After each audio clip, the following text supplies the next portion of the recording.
Graça e paz, amados. Seja bem-vindo ao dia 10 dos nossos 30 dias para viver.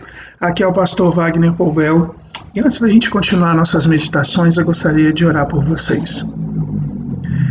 Pai querido, nós chegamos ao dia 10. O Senhor vem falando aos nossos corações. Tua palavra vem falando aos nossos corações. Senhor, tem muitas pessoas participando, ó Deus, desse projeto. E eu rogo, ó Pai, em nome de Jesus, para que ao final dos 30 dias, ó Deus, haja uma transformação real na vida de cada um que está participando do projeto. E que essa transformação, ó Deus, também atinja a família, os colegas de trabalho, aos vizinhos. Que seja um momento transformador para que aprendamos a viver conforme o Senhor deseja e possamos ter uma vida realmente abençoada e abençoadora. Pai, neste momento, não apenas no nosso país, mas no mundo, vivemos um momento de apreensão. Então, Senhor, eu coloco a vida dessas pessoas nas Tuas mãos. Eu peço a Tua proteção, ó Deus, em relação ao Covid, ó Pai, mas também eu peço, Senhor, enche o nosso coração da Tua presença para nos proteger do medo, da ansiedade, da angústia, que às vezes destrói o nosso coração. Senhor, há pessoas que estão participando desse projeto, ouvindo essa oração, orando comigo, que estão passando por momentos muito difíceis em sua vida. Talvez no seu casamento, talvez no seu emprego, na sua saúde, problemas com filhos, problemas com pais, problemas com os cônjuges, problemas na justiça. Alguns talvez estejam lutando para poder ter um alimento na mesa. Sua empresa está passando mal, está mal, ou mesmo o ambiente de trabalho está ruim. Não importa.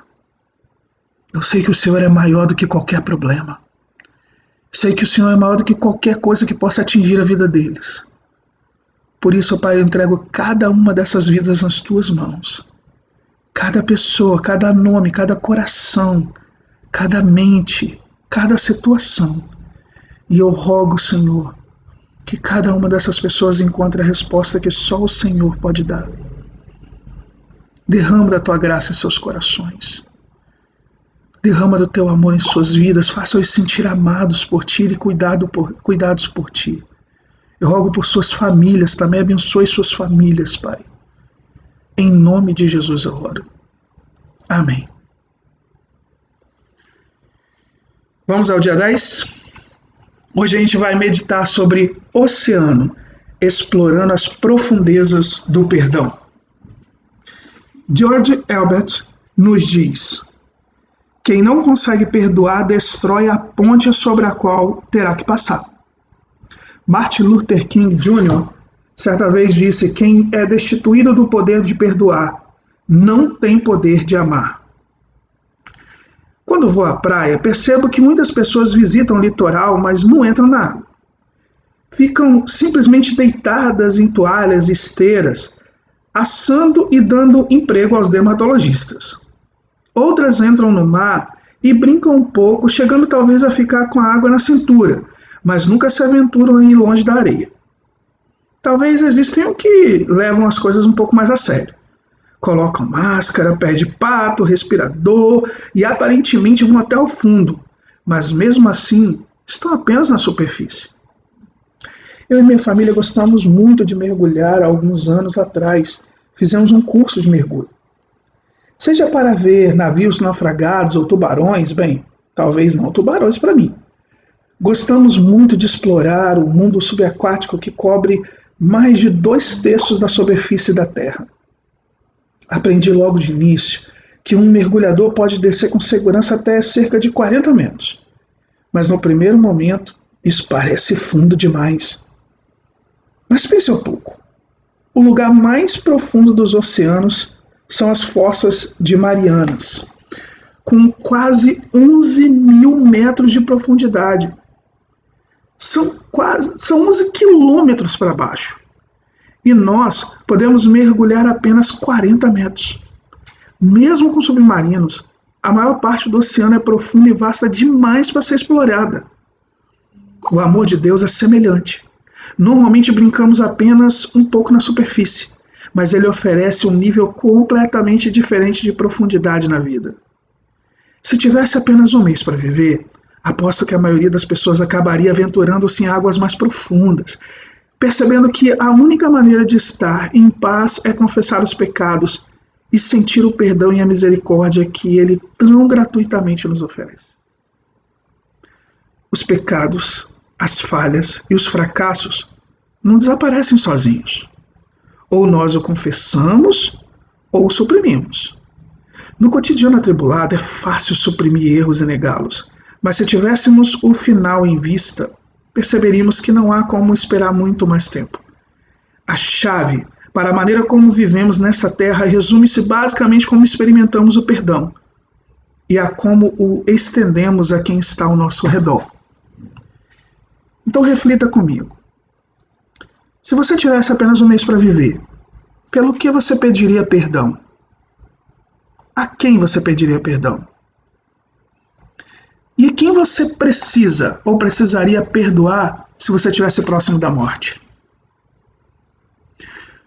Vamos continuar. O mergulhador de águas profundas, em um traje pressurizado e especialmente planejado para descer muito mais fundo, cerca de 300 metros, do que se estivesse usando apenas uma roupa comum e tanque de oxigênio, a oração do Senhor funciona da mesma maneira.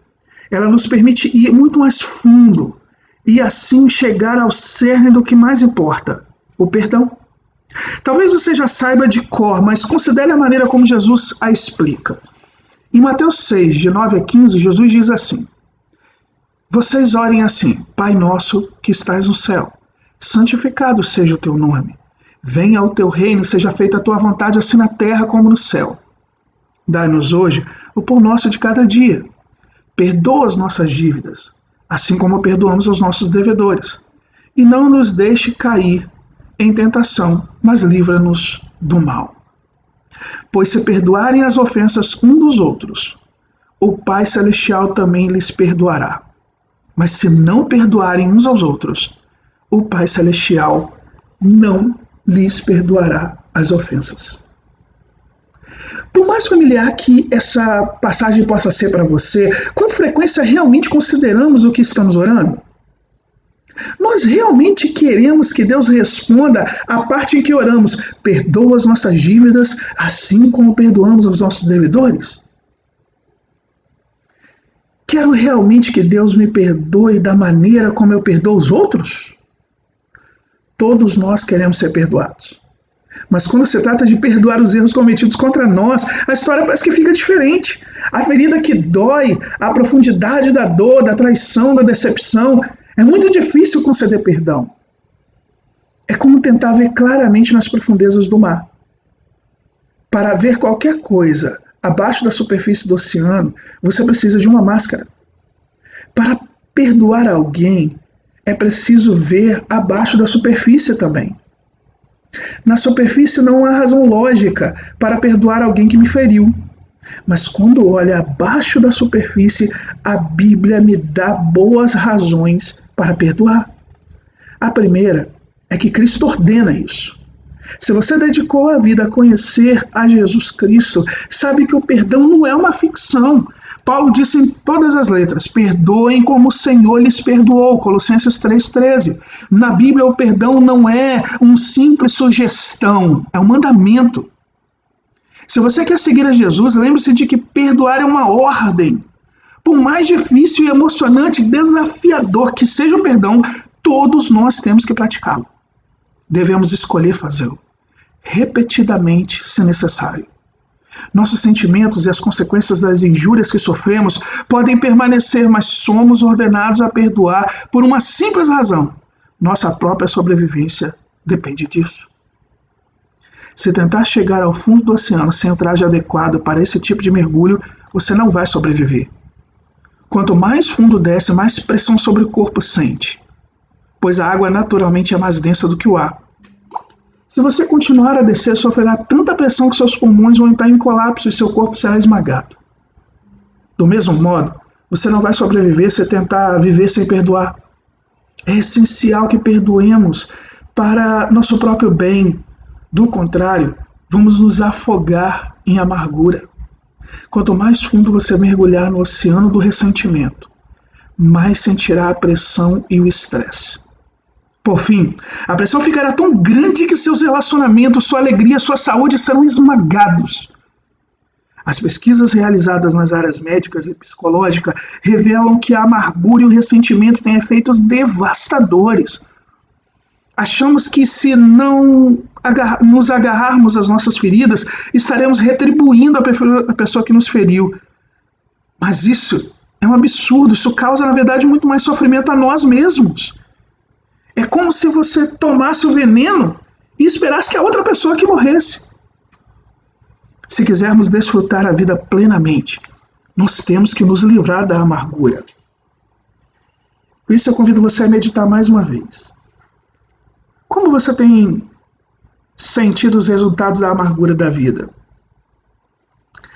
Quais foram as consequências físicas? Qual o impacto atual da amargura sobre você? De que maneira ela está relacionada à sua habilidade de perdoar e ser perdoado? Vamos continuar com não prenda a respiração. A regra número 1 do mergulho é nunca prender a respiração. Os instrutores ensinam isso aos alunos porque quando estamos em águas profundas e respiramos por meio de um tanque de oxigênio, o ar naturalmente enche os pulmões. Se a pessoa prende a respiração enquanto está subindo para a superfície, o ar se expande, distende os pulmões e fere a pessoa. Não seria uma experiência agradável sentir seus pulmões explodindo embaixo d'água. É por isso que os instrutores de mergulho constantemente lembram seus alunos que nunca devem prender a respiração. A regra número 1 para mergulhar fundo na vida é nunca reter a amargura. Lembre-se de que, na maioria dos casos, não desenvolvemos uma ferida purulenta da noite para o dia. Ela, em geral, começa com uma pequena inflamação que cresce e se transforma numa grande infecção. Muitas vezes os frutos da amargura são plantados com as sementes da ira. Por isso a Bíblia diz: apaziguem a sua ira antes que o sol se ponha, e não deem lugar ao diabo. Efésios 4, 26 e 27. Paulo disse que jamais devemos reter a ira por um período maior que 24 horas. Por quê? Porque se você permitir que a ira sobreviva por mais que um dia, ela vai se transformar. E sabe em quê? Em amargura. Se não exalar esse ressentimento, você vai acabar explodindo. Exalamos a ira e a amargura quando somos honestos sobre nossos sentimentos, tanto em relação aos outros quanto em relação a Deus. Nem sempre gostamos de admitir que estamos feridos, que uma pessoa conseguiu nos ofender. O orgulho serve de combustível para a dissimulação.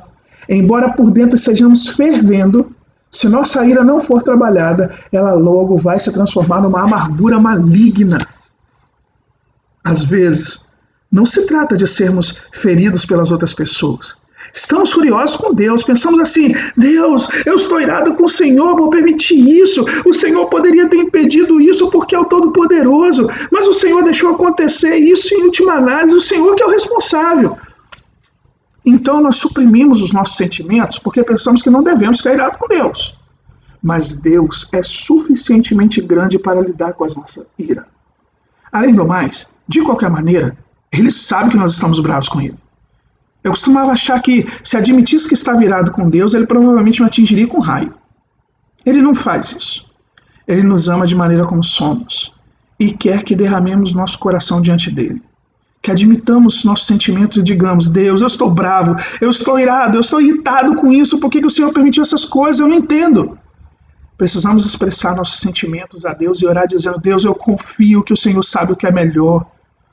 O Senhor sabe que estou muito bravo e, portanto, perdoe-me, ajude-me a me curar. Quando você faz isso, o processo de cura se inicia. Foi isso que aconteceu, por exemplo, com Davi. No Salmo 32:5 ele diz: então reconheci diante de ti o meu pecado e não encobri minha culpa. Eu disse: confessarei as minhas transgressões ao Senhor, e tu me perdoaste a culpa do meu pecado. Sabe, quando revelo meu coração a Deus, a cura se inicia. Eu exalo a amargura, deixo ela sair, então eu posso inspirar o perdão. Não sentimos vontade de perdoar as pessoas que nos magoam, mas tudo bem. O perdão não tem nada a ver com o que a gente sente.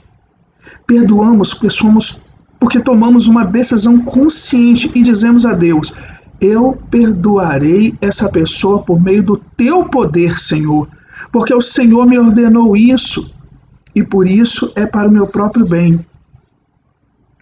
Certa vez um pastor disse: quando você perdoa alguém, você declara que Deus é um juiz melhor do que você. Então, quando você faz isso, 5 minutos depois, quando a ferida retornar à mente, podemos repetir a mesma oração. Eu perdoarei essa pessoa por meio do teu poder, Senhor, porque o Senhor me ordenou isso, e por isso, e isso é para o meu próprio bem. Repita quantas vezes for necessário. Alguém observou certa vez com muita sabedoria que perdoar é libertar um prisioneiro, e então descobrir que o prisioneiro era você mesmo. Deus diz que você precisa perdoar para o seu bem, porque a amargura bloqueia a sua bênção, que Ele deseja derramar sobre a sua vida. Se você se abrir para Deus ao perdoar e orar por aqueles que o feriram, as bênçãos vão fluir novamente na sua vida. A cura da sua alma começa a acontecer. Jesus foi o maior exemplo de alguém que respira perdão. Em um dos seus últimos suspiros na cruz, ele orou dizendo: Pai, perdoa-lhes. Eles não sabem o que estão fazendo. Lucas 23:34. E daí vem o poder de perdoar, da percepção de que recebemos o perdão primeiro por meio do sacrifício de Jesus numa cruz. Por isso eu te convido a soltar a âncora. Ninguém dá aquilo que não recebe.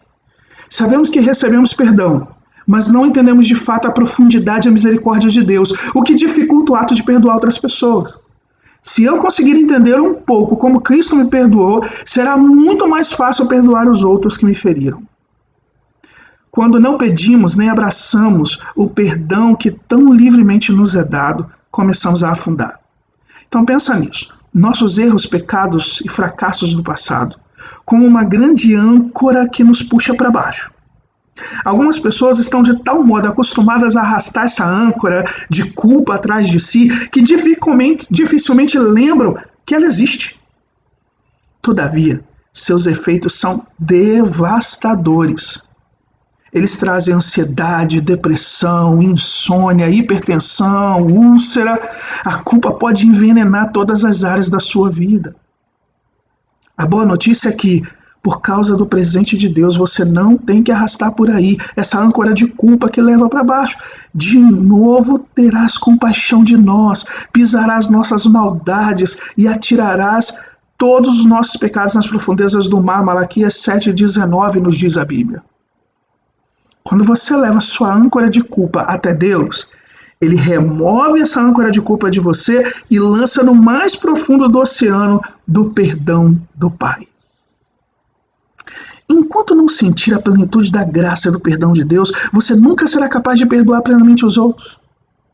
Nunca estará em paz nem perceberá o que Ele tem para você e para a sua vida. Nunca sentirá as bênçãos que Ele pode derramar sobre você. Perdoar não é fingir que você não foi de fato magoado, não é suavizar a ofensa. Perdoar não é uma experiência rasa, significa mergulhar fundo com honestidade e verdadeiramente dizer: o que você fez me magoou profundamente, mas eu escolhi perdoá-lo pelo poder de Deus. Perdoar de fato é como nadar em um oceano muito profundo, como jamais poderíamos imaginar. Significa sentir uma onda de amor que leva nossos pecados, nossa culpa e nossa amargura. Se tivesse apenas um mês para viver, você não gostaria de ser levado para além das águas rasas, na direção do profundo oceano purificador do perdão? Para você meditar para a vida toda. Número 1, faça uma lista das pessoas que você precisa perdoar. Escreva qual foi a ofensa que elas fizeram, aquilo que elas fizeram que te magoou, ao lado do nome da pessoa. Depois faça uma lista de todas as pessoas a quem você precisa pedir perdão. E ao lado de cada nome, escreva resumidamente como que você feriu essa pessoa. Finalmente, passe um tempo em confissão diante de Deus. Peça que o poder de Cristo lave você, banhando no perdão de Deus que capacita a perdoar os outros. Número 2, Escreva uma carta a Deus e derrame tudo sobre ele. Fale de tudo aquilo que tem deixado você irado, tudo que você guarda contra ele, bem como todas as coisas com as quais está preocupado. Seja honesto e confie que ele saberá lidar com a situação. Tudo mesmo que você deseja despejar sobre ele, por mais sombria, desesperada ou questionadora que seja. Então peça que ele cure seu coração enquanto você rasga a carta. Número 3. Escolha uma linda fotografia, uma concha ou uma coisa que represente o oceano. Coloque no lugar de destaque como lembrete para pedir a Deus seu perdão e perdoar diariamente aqueles que estão à sua volta. Que Deus abençoe grandemente a sua vida e a sua família, em nome de Jesus. E até a próxima, se Deus quiser.